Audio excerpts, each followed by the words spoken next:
Hello, hello, hello. Welcome back for another episode of Justice League Unlimited, the unofficial companion podcast to one of the greatest animated series ever to grace TVs. I am James Enstall, host of Geek To Me Radio, and on the other side of the Zoom screen, waiting to ask her questions, she's got her beverage in her hand. We have the voice of Wonder Woman, Susan Eisneberg. Hello. Hello. How do we become official? I think we have to have Warner Brothers throw some money at us. So we might not ever get official. Oh, all right. So unofficial. Yeah. That'll work. We're like the Renegade podcast. We're the Rebel Alliance here. We're bucking the trend. We're going against the grain. Okay. There's nothing about us that says rebellious. Nothing about either one of us. But that's okay. That's okay. That's okay. But we know a lot of you have joined our little rebellion here, as it were, and a lot of you have been very kind in sharing these episodes and talking about them, and that always makes us feel good. So thank you, all of you who listen. If you have not subscribed already, please do on whatever podcast platform you're hearing this. And I'm going to take a page out of Michael Rosenbaum's book. He says, hey, if you're at a party and you notice your friend left their iPhone open, go over and just go in, man, and just hit the subscribe button on my podcast for them. They won't care. It's cool. So we're going to say, take a page out of Michael Rosenbaum's podcast book and do the same thing. If you ever see a friend or a relative, take their phone and subscribe to Justice League, revisit it. We would appreciate that very much. I'm excited because our guest is back for a second time. We have director Joaquim Dos Santos covering Hawk and Dove, which I watched this episode. We had Joaquim on before for kid stuff. I cannot think of two more different episodes to watch back to back than these two. Hawk and Dove was so serious and heavy compared to the last one we had on for, which was kid stuff. Did you kind of feel the same way, Susan? Oh, night and day. It's like kid stuff was so I was like, wow, this is so fun. It seems so different. It's so light and playful. And then it's like, dun, dun, dun, dun. Hawk and Dove. It was very different than I remembered it. I remember recording it. I remember being in the studio. I remember the guest stars and all of that. But it was darker than I remembered. Yeah. And but I love revisiting these because for this, I hadn't seen it in maybe a decade.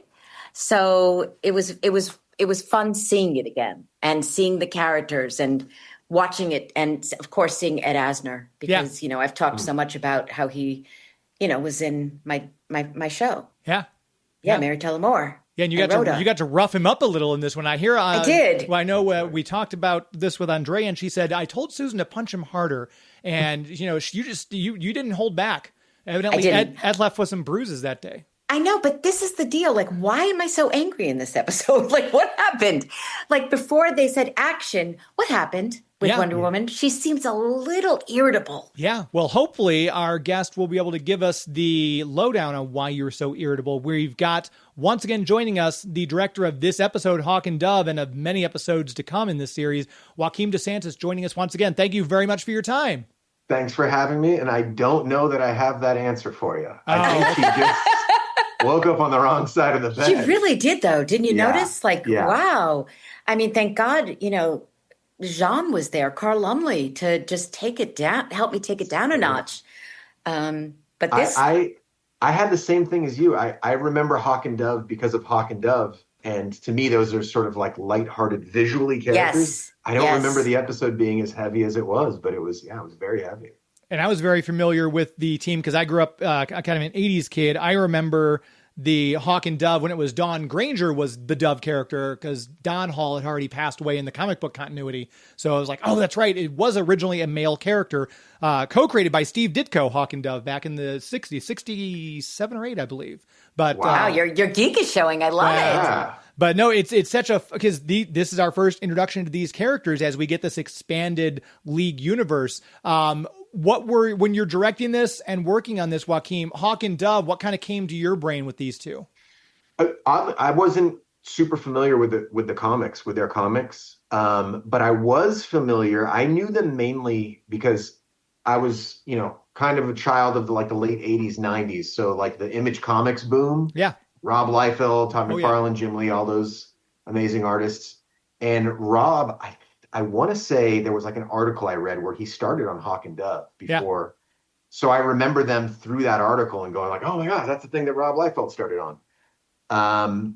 And then looking at them, I remember sitting and going like, oh, okay, what's my like anime brain trying to like apply to these visuals? And the first thing that I was reminded of was there was a cartoon. We knew it as G-Force or Battle of the Planets. Yes. In Japan, it's called Gatchaman. And they reminded me very much of those characters. So their transformations, we were trying to hearken to that with their suit transformations a little bit. Yeah, and even Hawk's outfit with I don't know what you call those, the fantail kind of thing. It kind of did look like the cape. Yeah, it looked like the cape from the G-Force group too. Yeah, I totally made that connection until you said it just now. But it was such a different episode, very visceral, and oddly enough, this episode, for those of you listening, 4th episode of the first season, air date August 21st, 2004. 21 years ago, this episode aired, and we're still looking at the world in kind of the same terms, which is sad to think about. We're still at this, war versus peace. Why can't people just get along? And it's so timely still, which is something that really hit me in watching this again. Timely as of today. As of today. Yeah, right. I mean, that's what's so jarring. And today being June 18th, I should mention.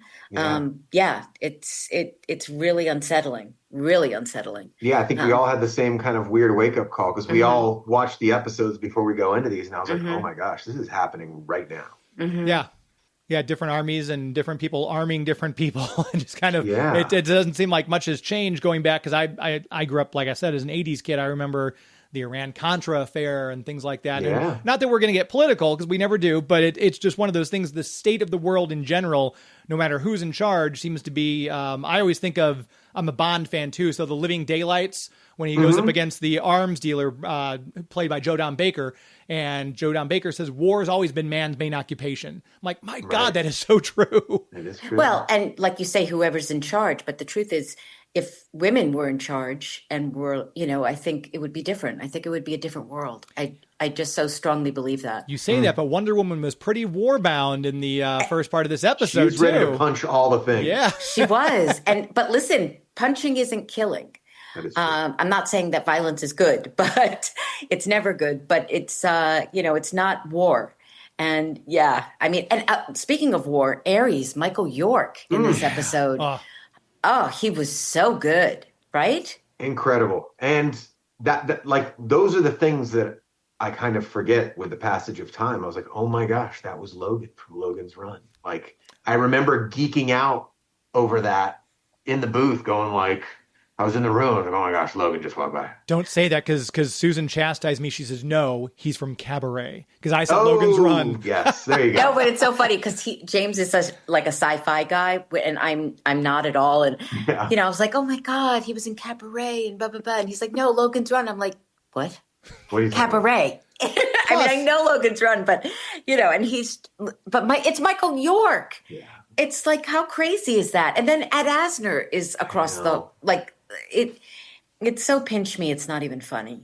Yeah. I think that's the stuff that you sort of like, I mean, look, I don't think we took it for granted while it was happening, but no, it's like you look never. back and you go like, whoa, that's some heavy stuff happening there. Well, I the have to say too, your style in the beginning of this episode, I was really like, whoa, Wonder Woman's throwing down with the style. She got like the white bell bottoms, the jean jacket. She's like, okay, but that's not actually me, right? I'm just saying, I'm just putting it out there. It's so funny because there are episodes where she's so great. Diana is so great, and so much of it has nothing to do with my performance. It's about how she's being drawn. Her expressions are brilliant, or like just a kiss, or all of it. And the outfit, her wardrobe was so fantastic. Yeah. Again, nothing to do with me. Well, that might be a James. James was very awesome at like giving all the characters outside of their superhero costume identities. Oh, it was great. It was so good. Okay, so what else sticks out for you in this episode? I'll ask both of you. Oof. Looking at it now, I remember going like, oh, they essentially did this in the Thor film. Like the Thor film had the same suit of armor doing the same thing. I know it's probably all tied into some mythology stuff that we're all drawing from, but I think our notes might have been getting copied in the classroom there just a little bit. Well, to be fair, because I did look this up, and the Annihilator, everything I can find, because I'm like, I cannot remember the Annihilator being, I went back through some of the Wonder Woman stuff, and I cannot find a mention of it. However, the Destroyer armor, which is used in Thor, does first appear in Journey into Mystery back in 1965. So I was almost wondering if something... Did we steal from them? I kind of think that maybe there was a little bit of... And it's not the exact same thing, because the Destroyer didn't have the same setup as the Annihilator, but there's obviously a parallel there, and I was hoping that you might be able to shed some light on that. I mean, it does make sense, because I think also Bruce may or may not have publicly admitted to being a Marvel kid growing up. Yeah, I know he said that before. Yeah, I do remember that, yeah. So that does stand to reason. And, I mean, it's all, we're all sort of like pulling and creating from this Kirby stew of stuff. Oh, yeah. Oh, yeah.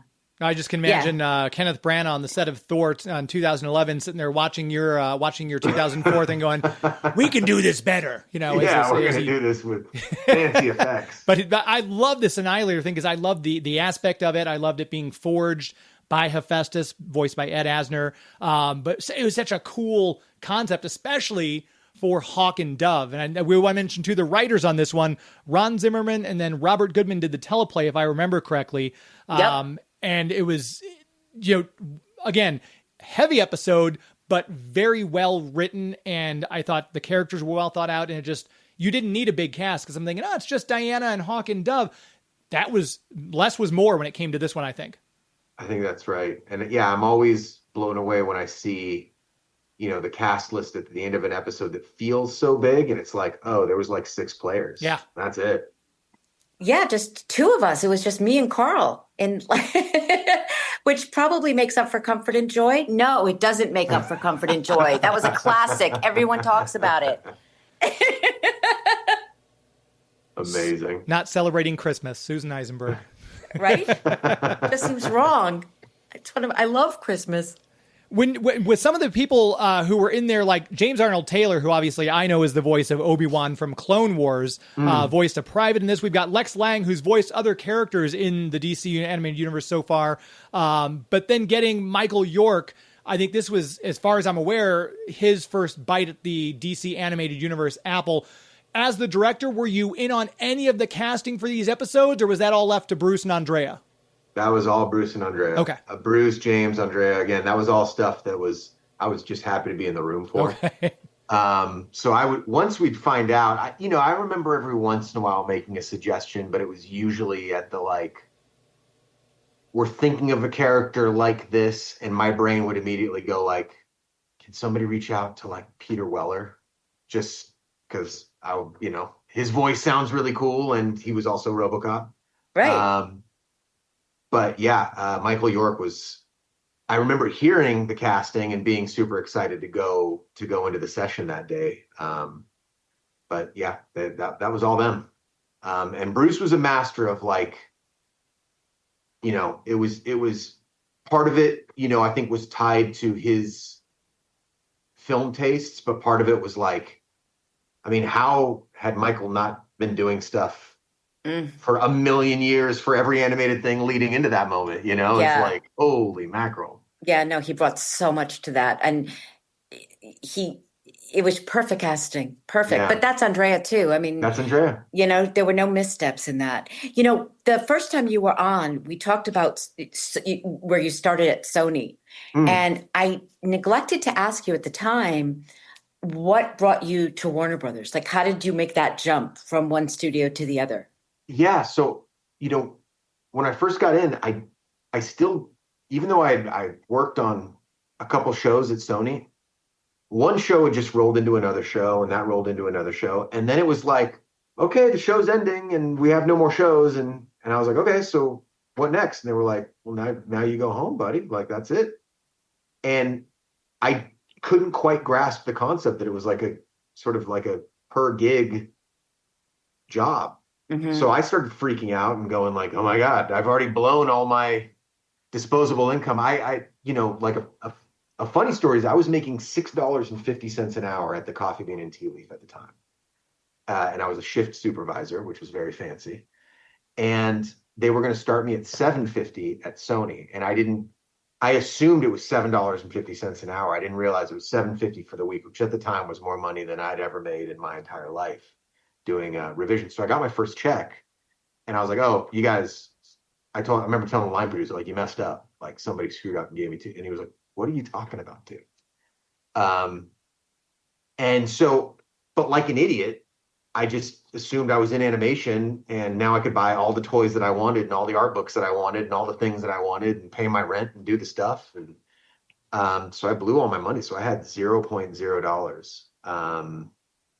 And even though I was at Sony, Warner Brothers was still sort of like the shiny, sparkly thing on the top of the mountain.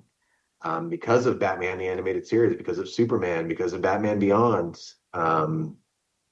And so I had just heard through a friend of a friend, oh, I think they're talking about doing a Justice League show. So I used every bit of like little networking power that I had. And I said, can anybody get me a test for this show? And I took 2 weeks, didn't leave my house once, and did the test, turned it in. And yeah, like a week later, after having to then borrow money from my friend who was in animation at the time to pay for my rent because I'd blown all my cash, I got the call from Warner Brothers to come in and meet James for the first time. And then What was the test? What I don't know what that is. When you say a test. So you get like 3 pages of script, and you essentially have to do the storyboard test for the show. And I think if like my memory serves me right, I think the script was actually from maybe a Batman Beyond episode. But Warhawk was in it, like all these like alternate future Justice League type characters. Yeah, that would have been the call with Warhawk when the Superman helps Batman join the Justice League. Yeah. Yeah. One of my favorite episodes of Batman Beyond. Oh my gosh. Yeah. So that, and so I think I didn't even have access. I mean, this is like, we're talking like cusp of the internet stuff here. Like the internet existed, but we weren't on it with regularity. And I remember just going like, all right, I got these 3 model sheets. Here's the script pages. I'm just going to give everything I have for the next 2 weeks. And it worked out. And then you got the call. Then I got the call. The call led to the call.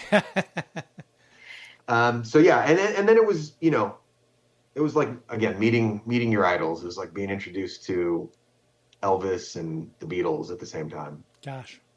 We had we put out on social media that we were going to have you on. We got some questions come in.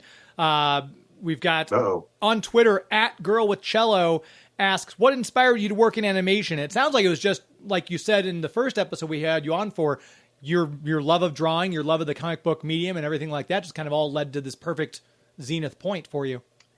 And animation just being so available to kids at the time. Like it was the thing you did on the weekends, in the morning. It was the thing that you did after school when you got home from school. It was all over the place. So yeah, it was unavoidable. What about comic books? What about any of that stuff? Comic books were, those were like my travel buddies. So whenever I would go to Portugal, I'd have a backpack full of comic books. And those, it was like comic books, Starlog, Fangoria, those pages I would just look at over and over and over again. And I can remember like just breaking down every panel and every little nugget of drawing of like a background character. And then when I got to Portugal, comics were very different in Europe. So they were sort of more prestige. So my family had Tintin was like a really big comic growing up, and they were in these much bigger formats. And so it was like Tintin, Lucky Luke, Asterix, all these European comics. That stew just kind of did it. Well, could you have gone in a different direction and done drawing for comic books? Oh, for sure. I mean, that was, it was like animation and comics were kind of whichever happened first. And, right. And I did. I went to starting at like 17. I would go to San Diego Comic Con with like a manila folder of like comic book pages that I would meet editors and show them. And there was an editor one year. His name was Danny Fingeroth. He was working at Marvel at the time. Love Danny. There you go. See? And he said, "Hey, you draw kind of like cartoons. You don't really draw comic book style, but you got some talent." And he was starting a thing at the time called Virtual Comics. It was like the very first online comic format where if it came out on paper on the page, you could sort of take the two bricks and stack them on a page and have it be 8.5 by 11. But if you were viewing on your monitor, you could split them side by side and view it online. And so he had me do some samples, and I did one issue that never saw print of their, it was sort of a Justice League-esque book. But yeah, both those things were competing at the same time, and I was just struggling to try to figure out comics are, it's such an how hard to do. Mm-hmm. It's such a hard thing to do.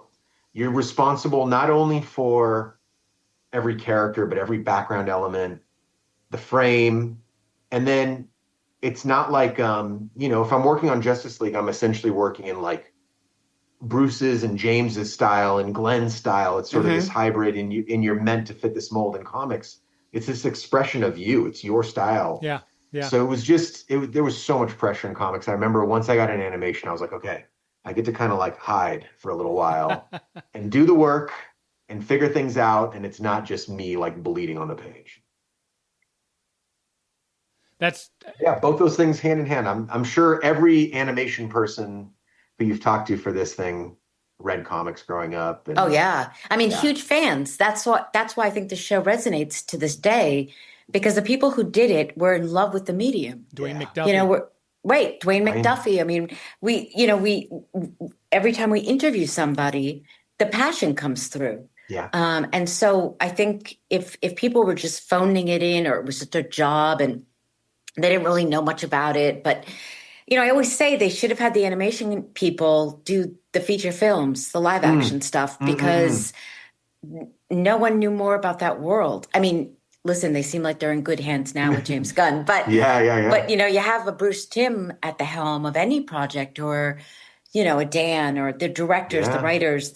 You're not going to fail. There's just no way you're going to fail. Yeah, there was, and it's been interesting to see sort of like society embrace comics and them get sort of elevated into this, like they are essentially like movies now. Right. Yeah. Exactly. And I remember at the time thinking like, oh man, if Bruce just sort of like became Joss Whedon, we would have gotten Bruce's like Fantastic Four or his like live action Justice League. It would have been the coolest thing. I can't. Wow, imagine. that's interesting to think about, actually. Him and Joss were essentially like on the same level in terms of like what they brought to pop culture, what they brought to fandom. Yeah. Huh. Yeah. Another question came in from @Kyle_Norana. I believe I pronounced that correct. He says that Joaquin balances comedy and action so effectively. Did you approach Korra or Spider-Verse any differently than you did Justice League? Yes, in that, Justice League was the foundation. That was the stuff where I was able to kind of take my training wheels off, and like I had all those amazing artists and writers to learn from. So I made a lot more mistakes during Justice League, which I talked about on the last one. And that helped me really understand. I will also say, I do think I benefited from being sort of a day walker, in that when I got in, it was all paper and pencil and tape and whiteout and erasers and stuff. And then we made the transition into digital. But a lot of those instincts that happened from those very analog days translated over. And I think gave our little middle generation a unique sort of foot in both worlds. Yeah. No, and it was cool to see all those different styles and genres represented in Across the Spider-Verse, which I think I'm gonna have to try to get you on my radio show so we can talk specifically about that, because Marvel, I should say Susan has a huge disdain for Marvel for some reason. No, but you should have him on the radio show, because, there's so much he's done that we're not going to be able to talk about. So that would be great. You could continue the conversation. Exactly. We have another question came in from Ellen R. Rip.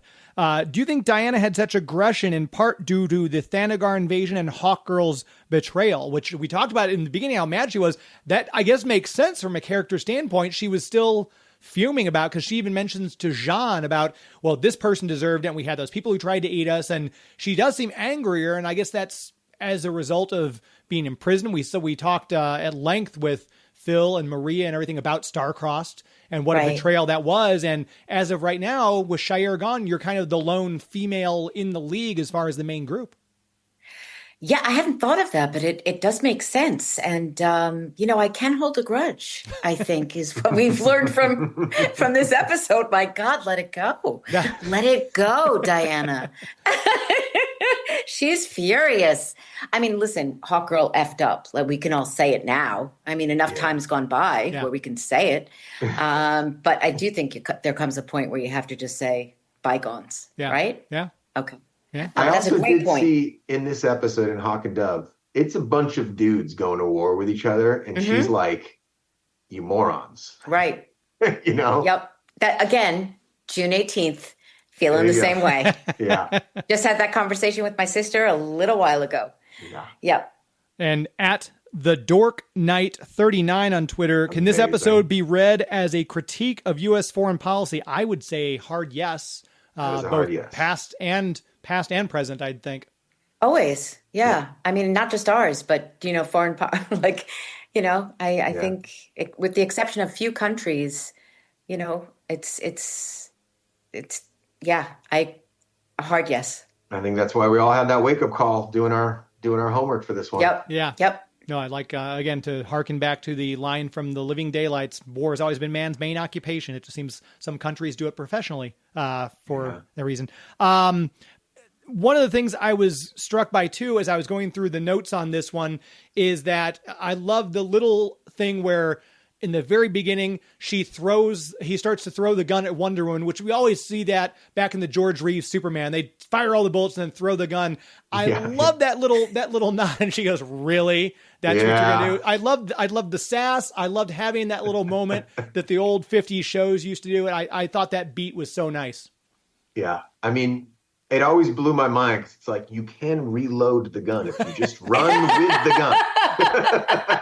It's not a one and done sort of thing. I was expecting one of the soldiers to throw their machine gun at the Annihilator too, and to kind of, oh, there it is, rule of three. Here we go. Yeah. Have we talked about Hawk and Dove's casting, by the way?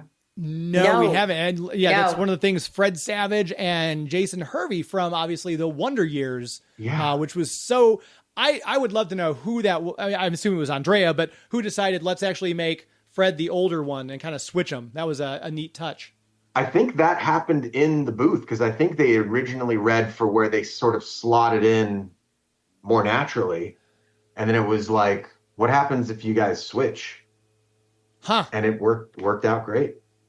Wow, that sounds so familiar now that you're saying that. I just remember sitting next to Fred Savage and thinking, holy cow, that's the kid from the Wonder Years.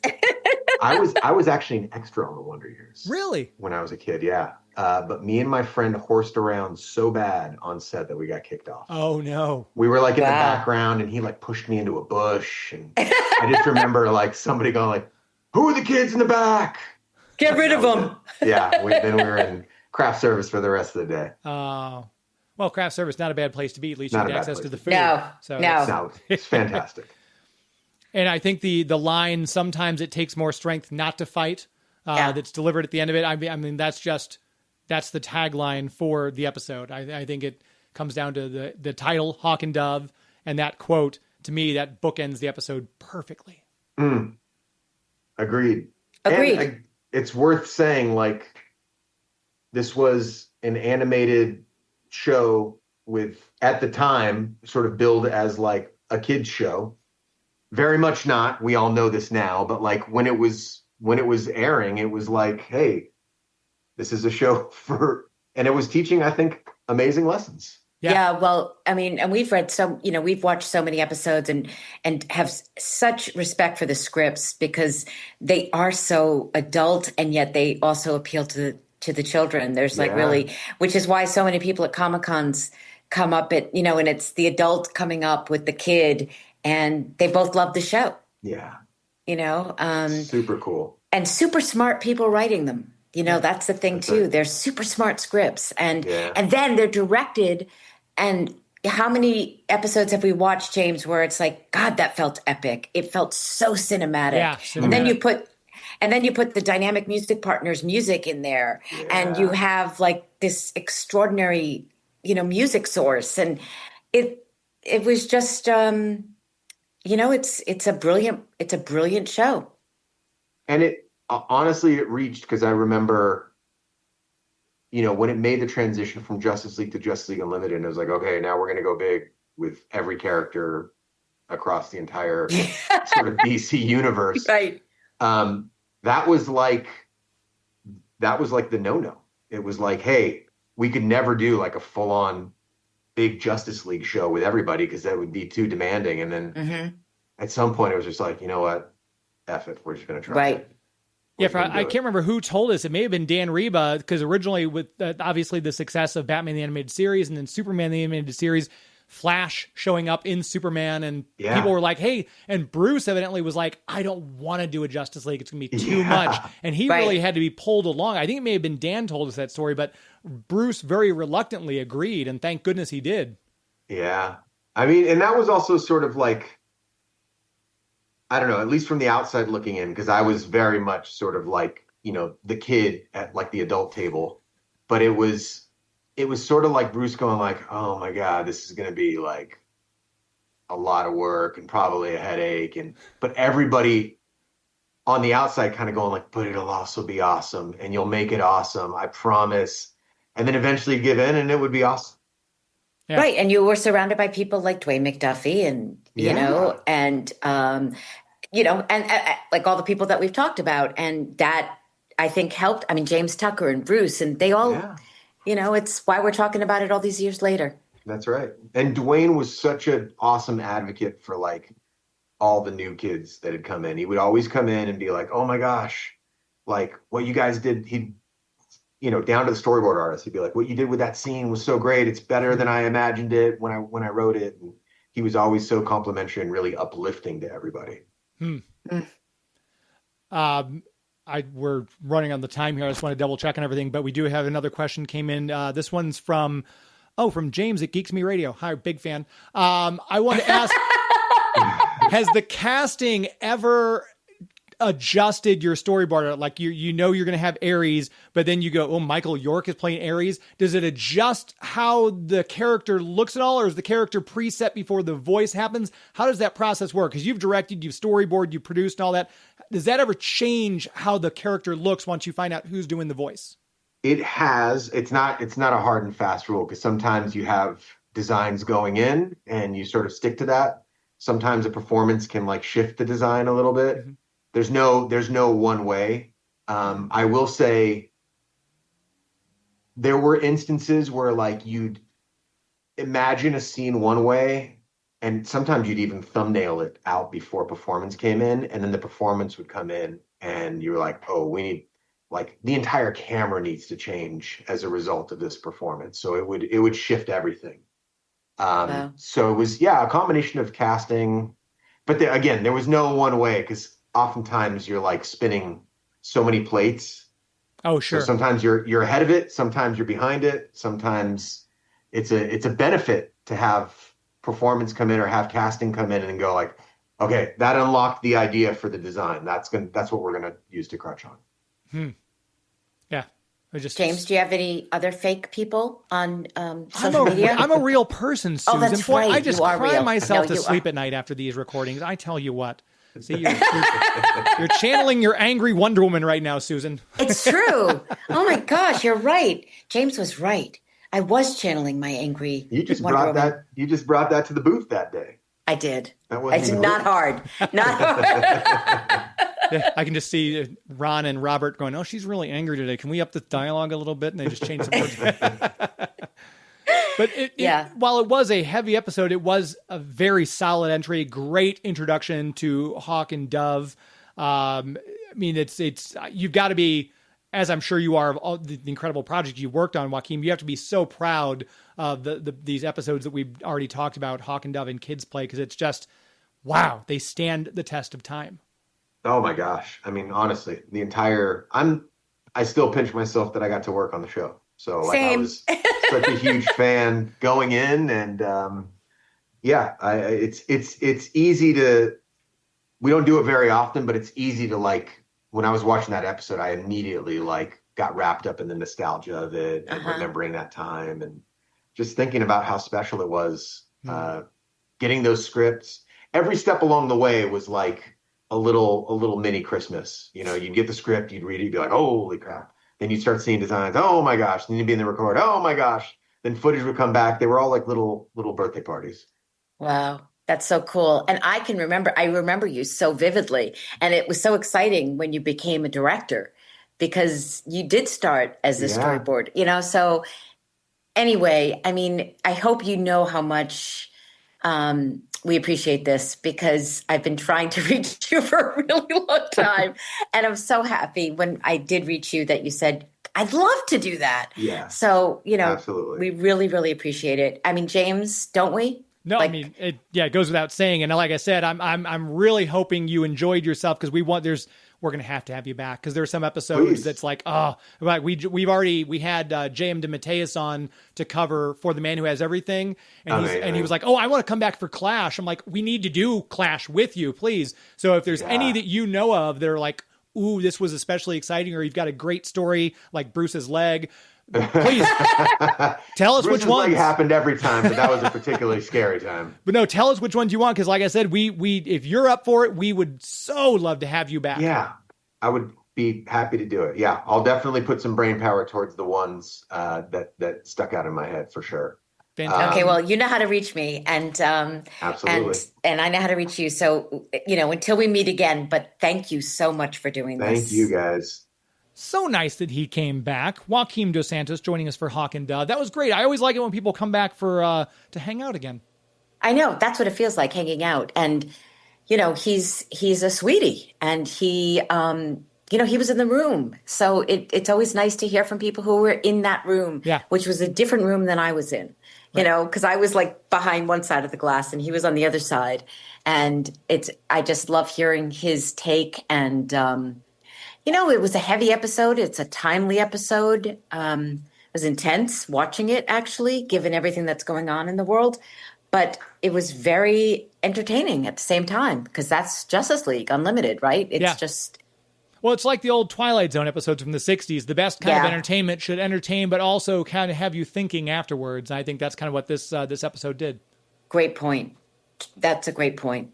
So another one in the can, my friend. Yeah, hopefully we can get Joaquim back. Hopefully you all enjoyed it. Like I said, this was a great cast, great talent, both on the microphones and I guess you'd say behind the mics or in front of the mics. How would that be? Since, I wouldn't say it, James. So I'll say it for you. But no, such great. And like I said, it was very much a Diana episode, because we went to Hephaestus's lair, we saw Ares, and you were the main leaguer, other than Carl kind of chastising you and telling you, hey, shape up, lady. I know, he was trying to. He's such a calming influence. He's great. I love being in scenes with Carl. Yeah. So okay, we know that Joaquin isn't really a social media guy, but we know that you are. So where do people find you? I can be found across the social media verse. See what I did there? Across the social media verse. Little nod. I got it. Yes, I got it. Yes. Okay. Yes, I got it. At Geek To Me Radio. Check out the website too at geektomeradio.com. All of my shows that we do every Sunday, a live show every Sunday now for almost 9 solid years. Wowza. Those can be found on the website. You can click and search by celebrity guests we've had on. Like we've had Susan on many times. Carl's been on. Michael Ironside. We've had Stan Berkowitz has been on. Dan Reba's on. So if you like what we do here, we kind of have different conversations with a lot of the same people, but also a wide variety of other people. So check out geektomeradio.com. Please go to YouTube, hit the subscribe button. I'm approaching 10,000 subscribers, and I would love to hit that number before the end of the year. So if you haven't done so already, geektomeradio.com I should say youtube.com/geektomeradio. Hit the subscribe button and click the little bell. That way you'll be notified when we go live with a guest every Sunday. What about you, Susan? Well, I'm so glad you asked. Susan Eisneberg 1, the number. And, on Blue Sky, on Instagram, website Susan Eisneberg Voice. And you can see where I'm going to be. And you can also email me if you would like to. I promise to get back to you. It may take a little bit, but I promise I will write you back. So that's another one in the can. That's a wrap. What do you say? I say we're done for this episode. We'll be back. All right. Until the next one. Stay tuned because the conversation continues.